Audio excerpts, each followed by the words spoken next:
সংবাদ সবাইকে স্বাগত জানাচ্ছি। আমি ফিরোজ তোহা। শুরুতেই সংবাদ শিরোনাম জানিয়ে দেব এই মুহূর্তে হাতে পাওয়া সর্বশেষ গুরুত্বপূর্ণ আপডেট বাংলা সংবাদ। শুরুতেই থাকছে ষড়যন্ত্র চক্রান্তের কাছে আমরা মাথা নত করব না মির্জা ফখরুল। বিএনপির মহাসচিব মির্জা ফখরুল ইসলাম আলমগীর বলেছেন, আজকে যে ষড়যন্ত্র শুরু হয়েছে, চক্রান্ত শুরু হয়েছে, সেই ষড়যন্ত্র বা চক্রান্তের কাছে আমরা মাথা নত করব না। এবারে জানাবো নির্বাচনের সম্ভাব্য দুটি সময়সূচি জানালেন প্রধান উপদেষ্টা। আগামী নির্বাচন অবাধ সুষ্ঠু হবে বলে আশ্বাস দিয়েছেন প্রধান উপদেষ্টা ডক্টর মোহাম্মদ ইউনূস। তিনি বলেন, বাংলাদেশের আগামী সাধারণ নির্বাচন সম্পূর্ণ অবাধ ও সুষ্ঠু হবে। গত 3টি নির্বাচনে জনগণ ভোট দিতে পারেনি। বিগত সময় একটি ভুয়া সংসদ, এমপি এবং স্পিকার ছিল। শনিবার রাষ্ট্রীয় অতিথি ভবন যমুনায় ব্রিটিশ এমপি রূপা হকের সঙ্গে সাক্ষাতে এ আশ্বাস দেন ডক্টর মোহাম্মদ ইউনূস। জানাবো আওয়ামী লীগের পতন থেকে বিএনপি নেতাকর্মীদের শিক্ষা নিতে হবে। কেন্দ্রীয় বিএনপির অর্থনৈতিক বিষয়ক সম্পাদক ও ব্রাহ্মণবাড়িয়া 3 সংসদীয় আসনের নেতা ইঞ্জিনিয়ার খালেদ হোসেন মাহবুব শ্যামল বলেছেন, আওয়ামী সরকারের পতন থেকে বিএনপি নেতাকর্মীদের শিক্ষা নিতে হবে। আওয়ামী লীগ যেমন জুলুম নির্যাতন করে জনগণবিহীন পাতানো নির্বাচনের মাধ্যমে বারবার ক্ষমতায় আসার চেষ্টা করেছে, একসময় ছাত্র জনতা তাদের দেশ ছাড়া করেছে। এদিকে সমাবেশে হামলায় জড়িতদের গ্রেপ্তারের দাবি জাতীয় বিপ্লবী পরিষদের। কেন্দ্রীয় শহীদ মিনারে আয়োজিত নাগরিক সমাবেশে হামলাকারীদের ভিডিও দেখে চিহ্নিত করে গ্রেপ্তারের দাবি জানিয়েছে জাতীয় বিপ্লবী পরিষদ। সন্ধ্যায় এক যৌথ বিবৃতিতে এ দাবি জানিয়েছে নবগঠিত দলটির রাজনৈতিক প্রধান আনিসুর রহমান ও সাংগঠনিক প্রধান মোহাম্মদ শফিউর রহমান। এবারে থাকছে জনগণ আর আওয়ামী লীগের রাজনীতি দেখতে চায় না। জনগণ বাংলার মাটিতে আর আওয়ামী লীগের রাজনীতি দেখতে চায় না বলে মন্তব্য করেছেন বারদলীয় জোটের অন্যতম মুখপাত্র ও শীর্ষ নেতা জাতীয় গণতান্ত্রিক পার্টির জাকপার সভাপতি ব্যারিস্টার তাসমিয়া প্রধান। তিনি বলেন, ক্ষমতার লোভে এই আওয়ামী লীগ বাংলার পবিত্র মাটিকে বারবার রক্তাক্ত করেছে। এবং সর্বশেষ জানাবো আন্তর্জাতিক সংবাদ।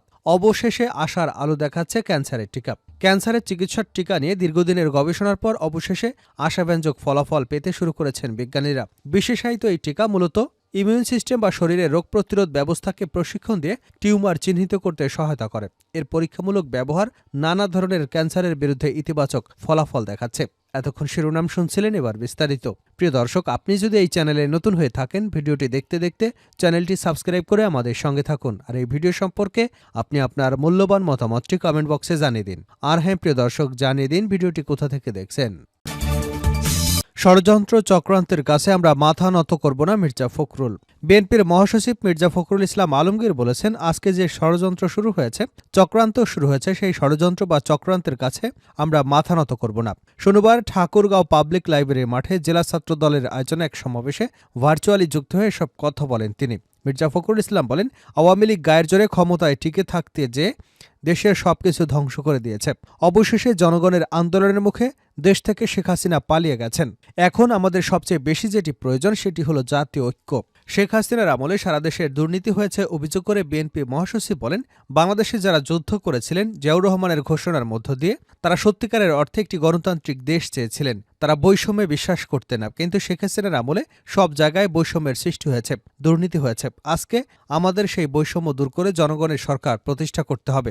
ছাত্রদলের উদ্দেশ্যে তিনি বলেন, সবসময় জ্ঞানভিত্তিক চর্চা করতে হবে। পড়াশোনার মধ্য দিয়ে নিজের ও দেশের কল্যাণ কিভাবে নিয়ে আসা যাবে তার কাজ করে যেতে হবে।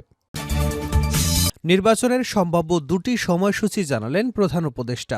আগামী নির্বাচন অবাধ এবং সুষ্ঠু হবে বলে আশ্বাস দিয়েছেন প্রধান উপদেষ্টা ডক্টর মোহাম্মদ ইউনূস। তিনি বলেন, বাংলাদেশের আগামী সাধারণ নির্বাচন সম্পূর্ণ অবাধ এবং সুষ্ঠু হবে।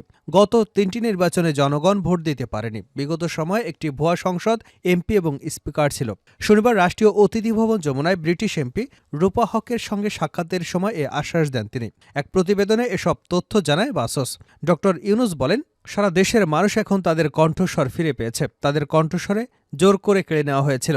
এ সময় ব্রিটিশ এমপি রুমা হক আগামী সাধারণ নির্বাচনের সম্ভাব্য তারিখ, বাংলাদেশের অন্তর্বর্তী সরকার গৃহীত সংস্কার উদ্যোগ এবং রাজনৈতিক দলগুলোর অংশগ্রহণ প্রক্রিয়া সম্পর্কে জানতে চান। রূপা হক বলেন, জুলাই পরবর্তী নতুন বাংলাদেশ দেখে আমি সত্যি উৎসাহিত হয়েছি। ডক্টর ইউনূস জানান, পরবর্তী সাধারণ নির্বাচন সম্ভাব্য দুটি সময়সীমা রয়েছে, 2025 সালের ডিসেম্বর অথবা 2026 সালের মাঝামাঝি। তবে জনগণ যতটুকু সংস্কার চায় তার উপর নির্ভর করছে নির্বাচনের তারিখ। এ সময় রূপা হক আগামী নির্বাচন পর্যবেক্ষণে বাংলাদেশে আসার আগ্রহ প্রকাশ করেন। জুলাইয়ের গণঅভ্যুত্থানের সূচনা এবং ক্ষমতাচ্যুত প্রধানমন্ত্রী শেখ হাসিনার শাসনামলে জনগণের উপর নিপীড়নের ঘটনাগুলো তুলে ধরেন প্রধান উপদেষ্টা। আওয়ামী লীগের পতন থেকে বিএনপি নেতাকর্মীদের শিক্ষা নিতে হবে। কেন্দ্রীয় বিএনপির অর্থনৈতিক বিষয়ক সম্পাদক ও ব্রাহ্মণবাড়িয়া ৩ আসনের নেতা ইঞ্জিনিয়ার খালেদ হোসেন মাহবুব শ্যামল বলেছেন, আওয়ামী লীগ সরকারের পতন থেকে বিএনপি নেতাকর্মীদের শিক্ষা নিতে হবে। আওয়ামী লীগ যেমন জুলুম নির্যাতন করে জনগণবিহীন পাতানো নির্বাচনের মাধ্যমে বারবার ক্ষমতায় আসার চেষ্টা করেছে, একসময় ছাত্র জনতা তাদের দেশ ছাড়া করেছে। কেন্দ্রীয় বিএনপি কর্তৃক ঘোষিত রাষ্ট্র সংস্কারের ৩১ দফা বাস্তবায়নের লক্ষ্যে জনমত গঠনের জন্য শনিবার ব্রাহ্মণবাড়িয়ার বিজয়নগরে চান্দোয়া ইউনিয়ন বিএনপি অঙ্গ ও সহযোগী সংগঠনের উদ্যোগে বিশাল জনসভায় প্রধান অতিথির বক্তব্যে তিনি এসব কথা বলেন। ইঞ্জিনিয়ার খালেদ বলেন, আওয়ামী লীগ সবসময় জনগণকে গুরুত্ব না দিয়ে দিনের ভোট রাতে জনগণবিহীন ভোটার ক্ষমতার অপব্যবহার করে বিএনপির অনেক নেতাকর্মীদের জেল জুলুম নির্যাতনের মাধ্যমে নিজেদের স্বৈরাচারী রূপে অবতীর্ণ করেছে, যার জন্য তারা জনগণ থেকে বিচ্ছিন্ন হয়ে দেশ ত্যাগ করতে বাধ্য হয়েছে। তিনি বলেন, ছাত্র জনতার আন্দোলনে সফলতা আসলেও দীর্ঘ ১৬ বছর বিভিন্ন আন্দোলনের মাধ্যমে বিএনপি এবং সহযোগী সংগঠন সেই সফলতার পরিবেশ তৈরি করেছে। তাই সেই সফলতা বিএনপি নেতাকর্মীদের ধরে রাখতে হবে। জনগণকে সঙ্গে নিয়ে আগামীর সরকার বিএনপি গঠন করবে বলে তিনি আশাবাদ ব্যক্ত করেন। সমাবেশে হামলায় জড়িতদের গ্রেপ্তারের দাবি জাতীয় বিপ্লবী পরিষদের। কেন্দ্রীয় শহীদ মিনারে আয়োজিত নাগরিক সমাবেশে হামলাকারীদের ভিডিও দেখে চিহ্নিত করে গ্রেপ্তারের দাবি করেছে জাতীয় বিপ্লবী পরিষদ। শনিবার সন্ধ্যায় এক যৌথ বিবৃতিতে দাবি জানিয়েছে নবগঠিত দলটির রাজনৈতিক প্রধান আনিসুর রহমান এবং সাংগঠনিক প্রধান মোহাম্মদ শফিউর রহমান। বিবৃতিতে বলা হয়, বেলা ২টায় জুলাই শহীদ স্মৃতি পরিবারের সদস্যদের জাতীয় বিপ্লবী পরিষদের সমাবেশের আয়োজন করা হয়েছিল। বিকাল ৪টায় সমাবেশে গণ অধিকার পরিষদের মুখপাত্র ফারুক হাসান বক্তৃতা করেন। এর কিছুক্ষণ পর তিনি অনুষ্ঠান থেকে বের হয়ে যাবার সময় কয়েকজন ব্যক্তি তার উপর অতর্কিত হামলা চালায়। হামলাকারীরা সমাবেশে চেয়ার ভাঙচুর ছোড়াছুড়ি করলে জুলাইয়ের অনেক শহীদদের নারী সদস্য এবং শিশুরা আতঙ্কিত হয়ে পড়েন।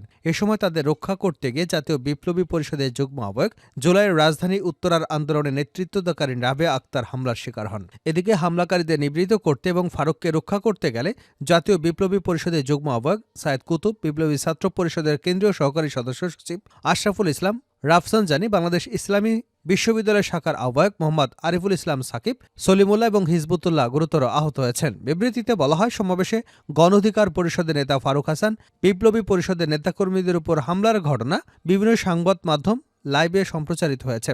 এতে হামলাকারীদের সবার চেহারা স্পষ্ট দেখা হচ্ছে। বিবৃতিতে নেত্রদয় জানান, হামলাকারীদের পরিচয় জানতে বিপ্লবী পরিষদের অনুসন্ধান শুরু করেছে। এখন পর্যন্ত হামলাকারীদের মধ্যে শরীফ এবং হিল্লোল নামের দুজনের পরিচয় জানা গেছে। তারা রাজধানীর শ্যামলীর সমাবেশস্থলে আসে বলে জানা গেছে। বিবৃতিতে জাতীয় বিপ্লবী পরিষদের নেতৃত্বয় উল্লেখ করেন, শহীদ পরিবারের সদস্য নাগরিক সমাবেশের বিষয়ে ঢাকা মহানগর পুলিশের থেকে বিধিগতভাবে অনুমতি গ্রহণ করে নিরাপত্তার আবেদন জানানো হয়েছিল, কিন্তু হামলার সময় শহীদ মিনারে পুলিশ উপস্থিত থাকলেও এগিয়ে আসেনি। সর্বশেষ জানাবো, অবশেষে আশার আলো দেখাচ্ছে ক্যান্সারের টিকা। ক্যান্সারের চিকিৎসায় টিকা নিয়ে দীর্ঘদিনের গবেষণার পর অবশেষে আশাব্যঞ্জক ফলাফল পেতে শুরু করেছে বিজ্ঞানীরা। বিশেষত এই টিকা মূলত ইমিউন সিস্টেম বা শরীরের রোগ প্রতিরোধ ব্যবস্থাকে প্রশিক্ষণ দিয়ে টিউমার চিহ্নিত করতে সহায়তা করে। এর পরীক্ষামূলক ব্যবহার নানা ধরনের ক্যান্সারের বিরুদ্ধে ইতিবাচক ফলাফল দেখাচ্ছে। ক্যান্সারের বিরুদ্ধে ইমিউন সিস্টেম প্রক্রিয়া করবার ধারণাটি নতুন কিছু নয়। ১৯০০ শতকের শেষভাগে নিউ ইয়র্কের সার্জন উইলিয়াম কোলি আবিষ্কার করেছিলেন ব্যাকটেরিয়ার সংক্রমণ ইমিউন সিস্টেমকে উদ্দীপিত করে ক্যান্সারের বিরুদ্ধে লড়তে সহায়তা করে। কোলি তার গবেষণায় প্রায় ১,০০০ রোগীর উপর ইনজেকশনের মাধ্যমে ব্যাকটেরিয়া প্রবেশ করে চিকিৎসা করিয়েছিলেন, যার অনেক ক্ষেত্রেই ফল ভালো পাওয়া গিয়েছিল। বর্তমানে ক্যান্সার টিকার গবেষণায় নতুন ধাপে পৌঁছেছে। আধুনিক বিজ্ঞানীরা টিউমারের জিনোম সিকোয়েন্সিং এর মাধ্যমে নির্ধারণ করেছে কোন মিউটেশন বা নিউ অ্যান্টিজেন ইমিউন সিস্টেমকে সবচেয়ে বেশি সক্রিয় করতে পারে। এই প্রক্রিয়ায় আরএনএ ব্যবহার করে শরীরের কোষকে ক্যান্সারের নির্দিষ্ট অ্যান্টিজেন তৈরি করতে প্রশিক্ষণ দেওয়া হয়। এর ফলে ইমিউন সিস্টেম ক্যান্সারের কোষগুলোকে চিহ্নিত করে তা ধ্বংস করতে সক্ষম হয়। দুই মার্কিন ফার্মাসিউটিক্যাল কোম্পানি মডার্না এবং মার্কের তৈরি একটি ব্যক্তিকেন্দ্রিক mRNA ক্যান্সার টিকা সম্প্রতি মেলানোমা রোগীদের উপর সফলভাবে পরীক্ষা করা হয়েছে। পরীক্ষার ফলাফলে দেখা গেছে এই টিকা ক্যান্সারের পুনরাবৃত্তি বা মৃত্যুর ঝুঁকি প্রায় অর্ধেক কমিয়ে এনেছে। এছাড়া এই প্রযুক্তি ব্যবহার করে অন্যান্য ক্যান্সারের বিরুদ্ধেও পরীক্ষামূলক কাজ চলছে। গবেষকরা আশা করছেন ভবিষ্যতে কেমোথেরাপি, অস্ত্রোপচারের মতো জটিল চিকিৎসার বিকল্প হয়ে উঠতে পারে ক্যান্সারের টিকা। পাশাপাশি প্রতিরোধমূলক টিকা তৈরি করেও ঝুঁকিপূর্ণ রোগীদের সুরক্ষিত করা সম্ভব হতে পারে। ২০২৪ সালে অক্সফোর্ড বিশ্ববিদ্যালয়ের বিজ্ঞানীরা ডিম্বাশয়ের ক্যান্সার প্রতিরোধে একটি টিকা তৈরির জন্য অর্থায়ন পেয়েছেন। তবে এই পথে নানা চ্যালেঞ্জ রয়েছে। ব্যক্তিকেন্দ্রিক টিকা তৈরি এখনও বেশ সময় এবং ব্যয় সাপেক্ষ। অফ দ্য সেলফ টিকা উন্নয়নের মাধ্যমে এই চ্যালেঞ্জ মোকাবেলা করা যেতে পারে বলে মনে করছেন বিশেষজ্ঞরা। বিজ্ঞানীরা মনে করছেন ক্যান্সারের টিকা নিয়ে 2025 সাল হতে পারে একটি গুরুত্বপূর্ণ বছর। উইলিয়াম কোলির দৃষ্টিভঙ্গি, 1 শতাব্দীর পর বিজ্ঞানীরা নতুন চিকিৎসা পদ্ধতির পথ দেখাচ্ছেন। তবে এই টিকা কতটা কার্যকর হবে তা নিশ্চিত হতে আরও কিছু গবেষণার ফলাফলের উপর অপেক্ষা করতে হবে।